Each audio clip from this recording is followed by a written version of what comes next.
Hello everyone, my name is Diksha Gupta. Today I'm going to express my views on a very well-known topic of international taxation, that is permanent establishment. Most commonly it is called as PE. In this video, I'll cover only the basics of PE with the major coverage of types of PE and how to identify whether a foreign establishment has its PE in India or not. The reason behind this whole exercise of finding out whether a foreign enterprise has its PE in India or not is very simple, that in any country, if we want to charge taxation on business profits of a foreign enterprise, then that foreign enterprise should have a permanent establishment in India. This is written in Article 7 of OECD, which is a base model for all other tax treaties. So to charge taxation on business profits, we first need to find out whether a foreign company has its PE in India or not. Then only we will be able to charge taxation on business profits of that enterprise. Charging on taxation on business profits of foreign enterprise also involves a very vast topic, or you can say a concept of attribution of profits to PE. This attribution of profits can be done only after identifying the existence of PE of foreign enterprise in India. So the first step is to identify whether a foreign enterprise has its PE in India or not.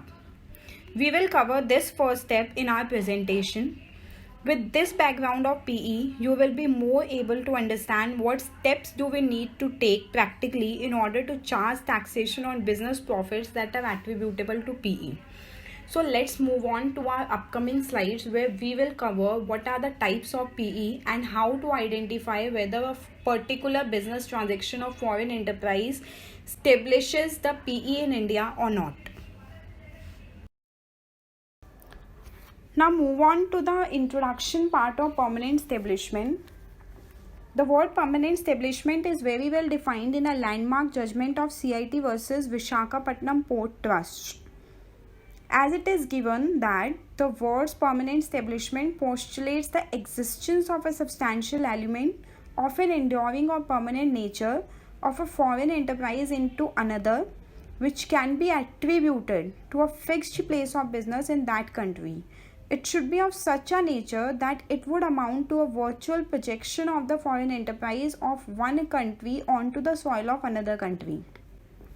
So, according to the concept of PE, the profits of an enterprise of one contracting state are taxable in other state only if the enterprise maintains a PE in the latter state, and only to the extent that profits are attributable to the PE. So let us understand this by an example. For example, if a US company has its PE in India, then the profits of that US company which are attributable to such PE is taxable in India, and not the whole profits which this US company will earn outside India. As a tax professional, what is our role in this identification process of PE of foreign enterprise is that we help foreign companies to mitigate their risk of making a PE in India in circumstances where this risk cannot be mitigated. We will find out how much profits are attributable to such PE of foreign enterprise. So attribution of profits to PE is the next step, as I have mentioned earlier also. This involves a lot of analysis, and in this video we will not be covering the attribution of profits to PE, and we will cover only the basic concepts of PE so that a fresher like me can easily interpret the basics of PE. Further, if this is a new concept for anyone, then they can refer this video as a base to start reading on this topic, and they will read some popular judgments also. Like one popular judgment is the eFund IT solution, and another one is Formula 1 World Championships and Morgan Stanley case law. These three case laws are very important to understand the concept of PE and the practical implications of this concept. to any business transaction undertaken by the foreign enterprises and the risk of becoming a PE of foreign enterprises through that particular business transaction. So if anyone wants to understand well the concept of PE, then they should go through all the judgments very thoroughly so that they can be able to relate to it. Now in this slide, we will talk about the significance of permanent establishment. You must be wondering why the concept of establishing the PE of foreign enterprise holds so much importance. This is because the taxing jurisdiction of India can allocate the taxation on the business profits of a foreign enterprise only when the foreign enterprise has its PE in India. So to charge the profits of the foreign enterprise, there needs to be a permanent establishment of such foreign enterprise in India. Second main issue is the taxation of employees of foreign enterprise on the basis of identification of PE. Third issue is the existence of PE also enables source state to tax dividends, interest, and royalties that are effectively connected or attributable to such PE. Now, the types of permanent establishment. There are 4 types of permanent establishment, most commonly known as fixed place permanent establishment, agency permanent establishment, that is agency PE, installation PE, and service PE. To understand each and every type of PE, you must have to learn how to practically check the conditions that is written in the bare text of OECD or the respective treaty. We will cover here the articles of OECD for reference, as OECD, that stands for Organization for Economic Cooperation and Development, is the base model for all other treaties prevalent in India. You will find out that most of the treaties have the same conditions as mentioned in the OECD.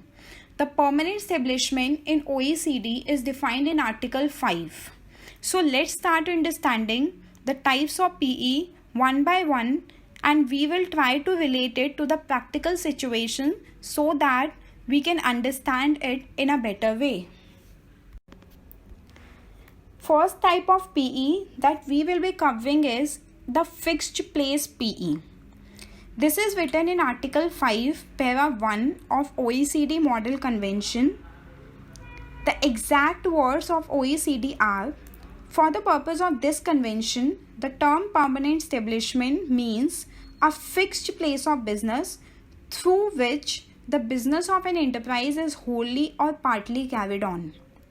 After reading this definition, as per the bare OECD law, we do not understand the main idea, like what we have to do practically to check whether a particular business transaction of a foreign enterprise in India trigger the risk of forming a fixed place PE or not.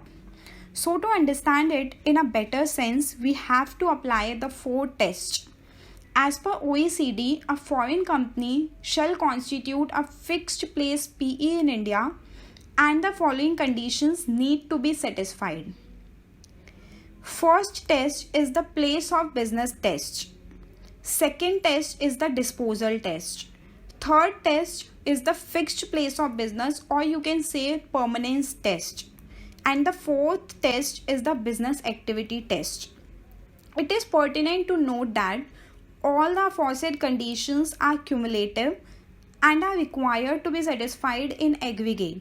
And if any of the conditions above are not satisfied, the PE of the foreign entity cannot be considered to have been established in India. So, we will understand each test one by one so that you will get to know how to apply these tests practically in a situations where business transactions are performed by foreign enterprises in India. Now move on to our first test, that is the place of business test.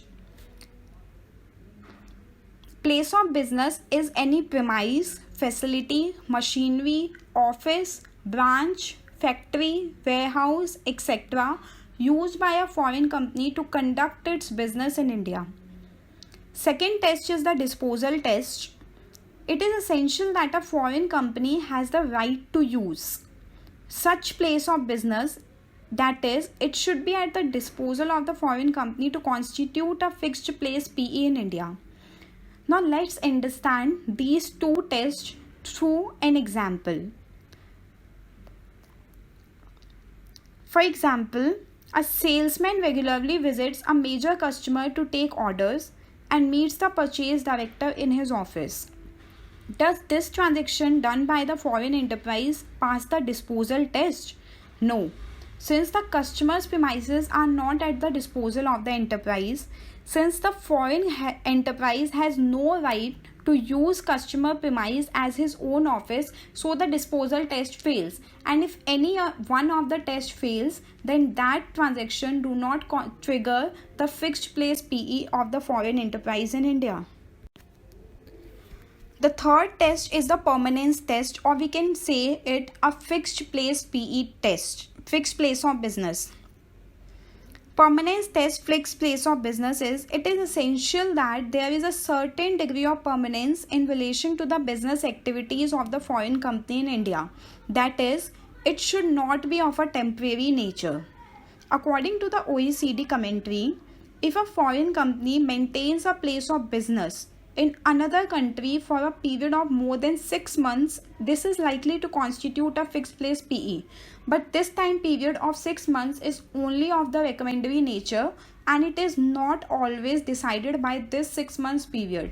Even if this is for the 3 days, then also it can constitute a fixed place PE, and this 3 days period concept we will cover in a famous case law of Formula 1 World Championship case law of 2017, where Supreme Court finds that it constitutes a fixed place PE.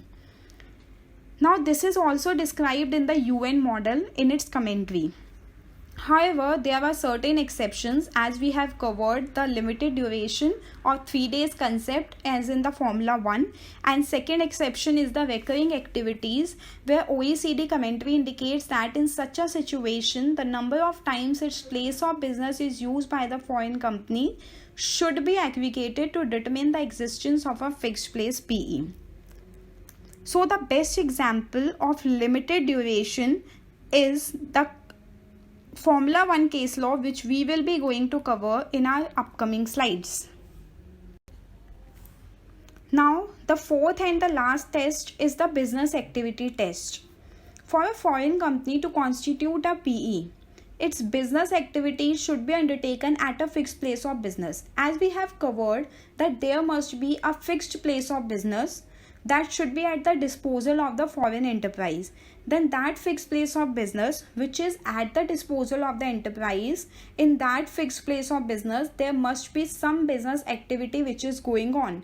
If in that fixed place of business there is no business activity conducted by the foreign enterprise, then that does not constitute the PE. However, even if a place of business is at the disposal of a company and the permanence test is satisfied, its PE cannot be constituted in India unless it engages in its business activities at this place, which I have covered. This is in the decision of the Morgan Stanley and Company case law. Supreme Court held that when a local subsidiary engages only in the back office work in India of the overseas parent, it does not constitute a PE, since no business activities of foreign company are undertaken in India. Similarly, there is another case law, Airlines Rotables Limited, where the Mumbai Tax Tribunal held that since none of its business activities which led to its growth in India were undertaken at the warehouse of the Indian company, the warehouse did not constitute a fixed place of business in India.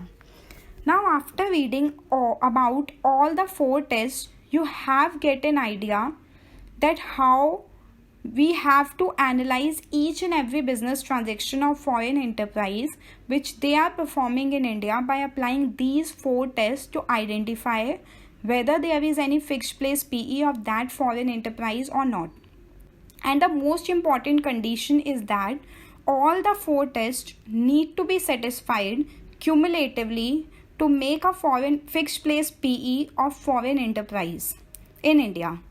If any of the 4 tests fails, then there will be no fixed place PE.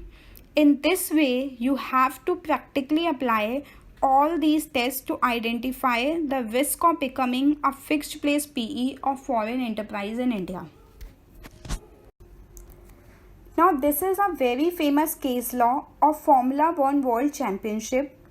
In 2017, Supreme Court held that a foreign company can constitute a PE even if its activities in India are undertaken only for 3 days. You all must read this judgment thoroughly to understand the implications of this judgment in a better way. This decision was based on its reasoning that if a business is conducted in India by a foreign company for a limited number of days during which it has complete control over and access to it, this is sufficient for it to constitute a PE in India. So this case law is the best case law that you can refer to understand the exact meaning of the fixed place PE conditions that we have earlier understand.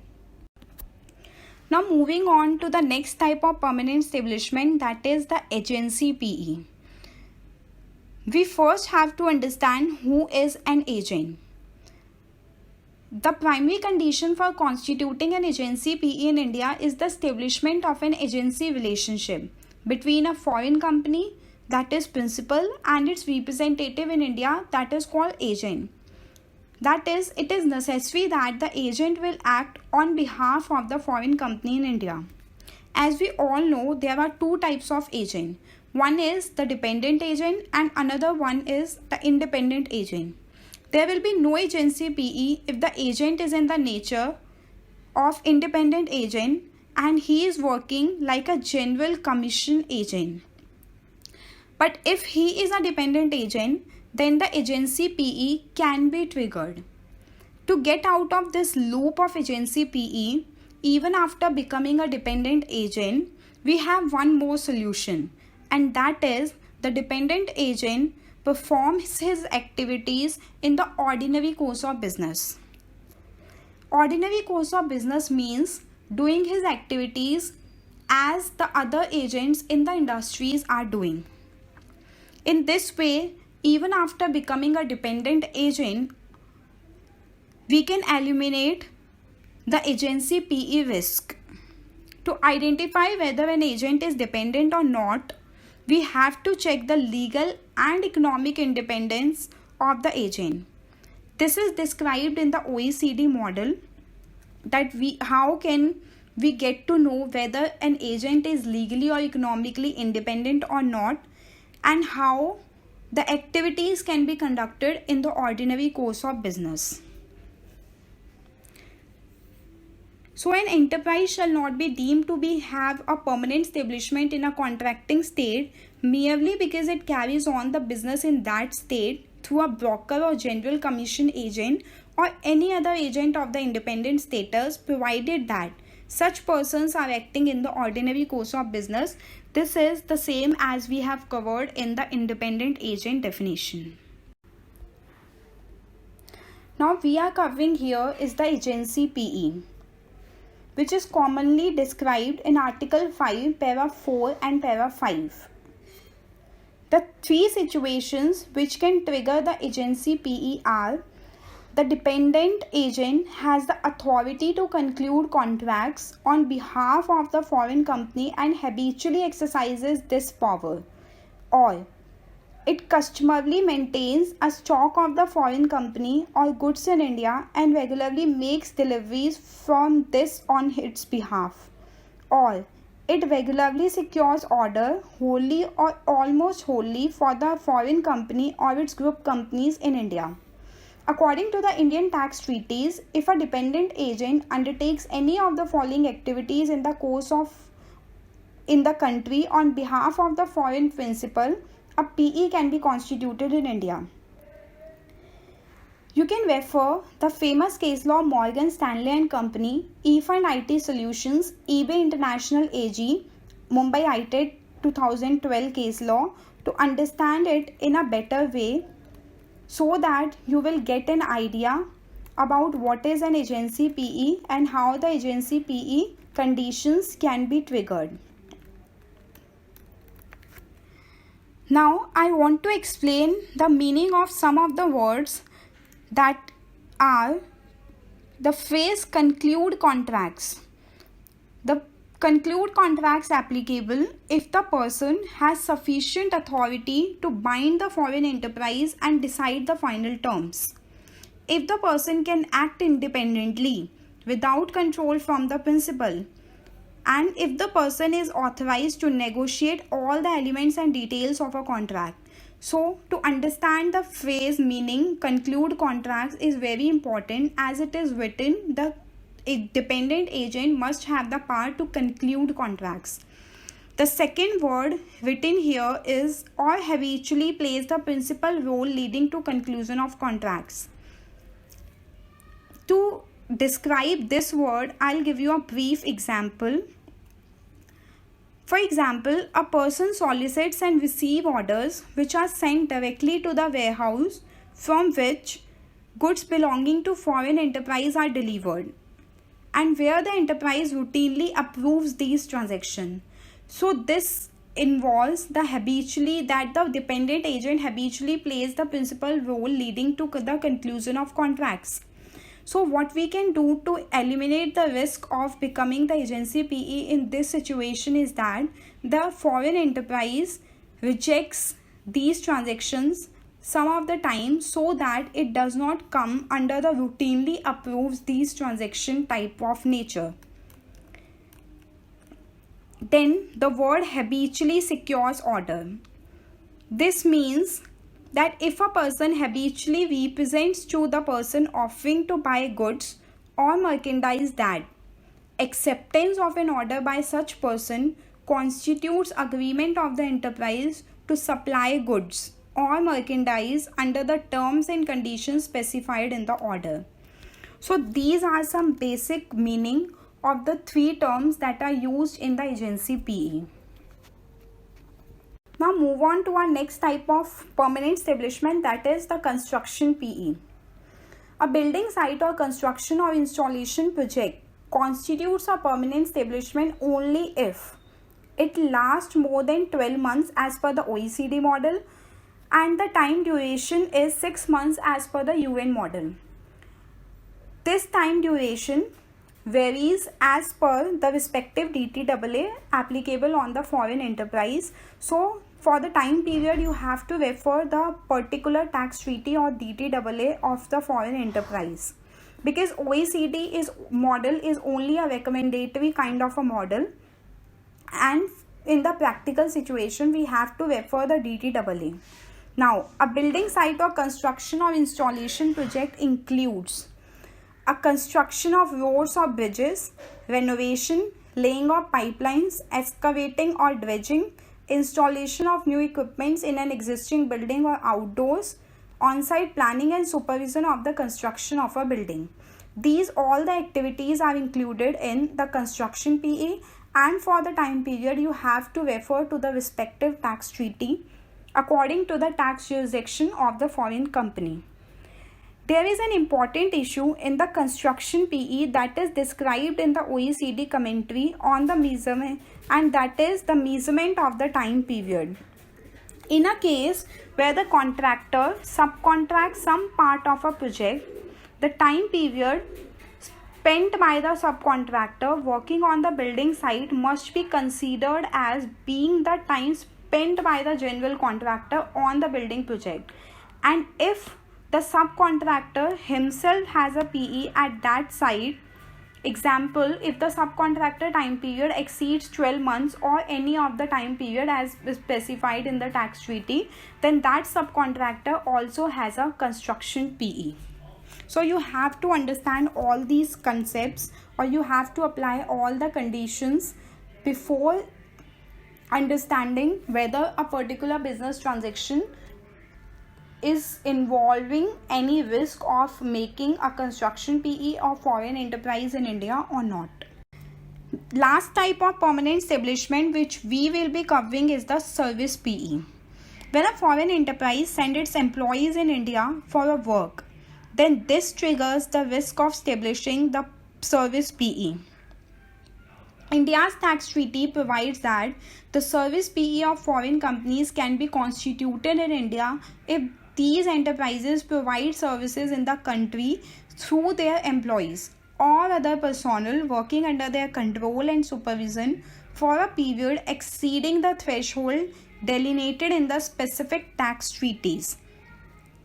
This is dependent on the threshold, that is, the time period mentioned in the respective tax treaties, or you can say DTAAs, and the employees will constitute a service PE of the foreign establishment in India if they work for an aggregate period of 6 months within any 12 months period as mentioned in OECD Commentary, or 90 days in a 12 months period as per India-US Treaty DTAA, or this can be any time period as per the respective tax treaty.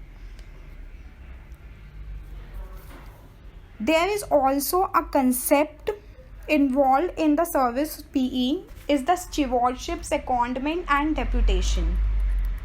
I have not covered all the areas over here because these all three areas are very vast areas, and in understanding the basics of service PE, it will be challenging for all of you to collate all this at one go.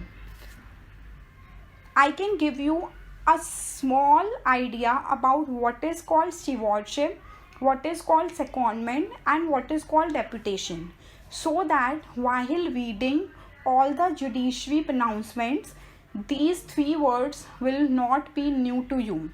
Stewardships are the services that are rendered to protect the interest of the customer or the interest of the principal. For example, a parent company wants to check the quality control in the subsidiary company. So the parent company in the US send its employees in the subsidiary company in India to perform some stewardship services that is not day-to-day, that does not involve any kind of day-to-day management services, and they perform these kind of stewardship services in India, and this is excluded. And given the stewardship activities do not lead to the constitution of the service PE, so this term you can say is stewards are typically not involved in the day-to-day management or in rendering the services undertaken by the service provider. So stewardship services are not trigger the service PE implication for the foreign enterprise. Second is the secondment. You must have heard about the secondment concept. Let me summarize it for you with a small example. For example, there is a US company which has its employee, and there is also a subsidiary company of US company in India. So that US company sent his employee in Indian company, and the payroll of the employee of the foreign company is with the foreign company itself. So the employee has a lien on the employment on US company, and he is working for the Indian company. So this involves a very vast kind of structure, and this also triggers the service PE concept. So this is the basic idea about what is called the secondment. Third part is the deputation, where in the previous example the payroll of the employee is with the US company itself. In deputation, the payroll of the employee is shifted to the Indian company. So this is a brief overview about the stewardship services, secondment and deputation. And to go in detail, I would suggest you that after understanding what are the practical implications of service PE, you can definitely go in details of these kind of services, because in secondment there can be a major risk of becoming a service PE, In deputation, we can eliminate the risk of service PE, and in case of stewardship activities, this particularly helps us to eliminate the risk of service PE. But as this video is only for the basics of permanent establishment, we will not go in details of all these three concepts. Now move on to our next topic, that is the list of exceptions. That means how can we eliminate the risk of becoming a permanent establishment of a foreign enterprise in India. It is written in Article 5, Clause 4 of OECD.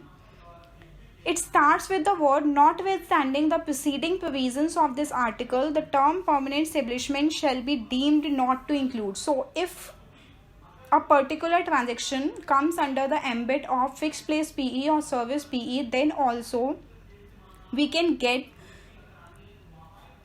the provision, or we can get into the list of exceptions, and we can eliminate the risk of becoming a PE in India. For example, these services include facilities used solely for storage or display or delivery of goods belonging to the enterprise. Maintain stock of goods solely for the purpose of storage or display. Stock goods solely for processing by another enterprise. Fixed place used solely for the purpose of purchasing goods or collecting information for the enterprise. And the fixed place solely for the purpose of carrying on any other activity of a preparatory or auxiliary character, or the fixed place for combination of the above activities provided overall preparatory or auxiliary character. So these kind of services are somewhere where we can exclude the risk of becoming a permanent establishment of a foreign enterprise in India.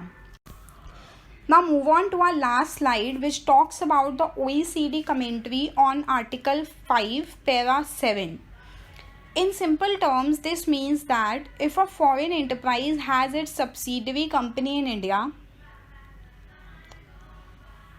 then that does not mean that the foreign enterprise has a PE in India. So first thing which comes in our mind after reading about a foreign company, that if a foreign company has a subsidiary company in India, then it must have a PE in India. But this is not the reality, because subsidiary has its own business operations in India, and the foreign enterprise has its own business operations in US or any country. So to clarify this thing, this particular paragraph is added in Article 5. This means that the foreign enterprise does not satisfy if the foreign enterprise does not satisfy any of the conditions of Article 5 of permanent establishment, and simply it has a subsidiary company in India, then that does not constitute that it has a PE in India. It is generally accepted that existence of a subsidiary company does not of itself constitute the subsidiary company a PE of its parent company. This follows from the principle that for taxation purpose, such a subsidiary constitutes a different legal entity, a separate legal entity. Mere fact that the subsidiary company is managed by its parent, or that the parent exercises control over the activities of its subsidiary and desires stringent financial reporting, does not constitute the subsidiary of a PE of the parent. However, if the activities of the subsidiary on behalf of the parent are within other provisions of Article 5, then the subsidiary may become a PE of the parent. So to conclude it, I would like to mention that the Article 5 is related to the permanent establishment, and we have covered here the base model of all the treaties, that is the OECD model. When you read all the treaties, you will find that this is more or less similar with this OECD Article 5. As a fresher in this field, I try to give my 100% in this concept and share all of my practical experience with all of you. I hope you all like it and you will be able to understand this vast concept in your practical life as well. I would like to suggest you one thing, that if you want to excel on this permanent establishment, then I would like to recommend you that you should read the judgments of the various case laws. In this way only you can understand what is the basis behind this permanent establishment concept, because it is like a big ocean.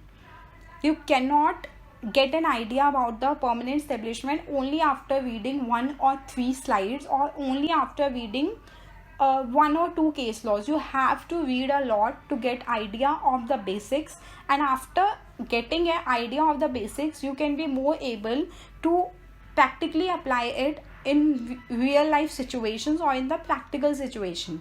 And after understanding these basic concepts of permanent establishment, there is a concept known as attribution of business profits to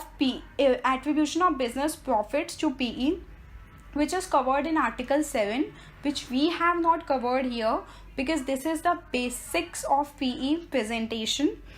So thank you so much for listening with that much of patience. Thank you.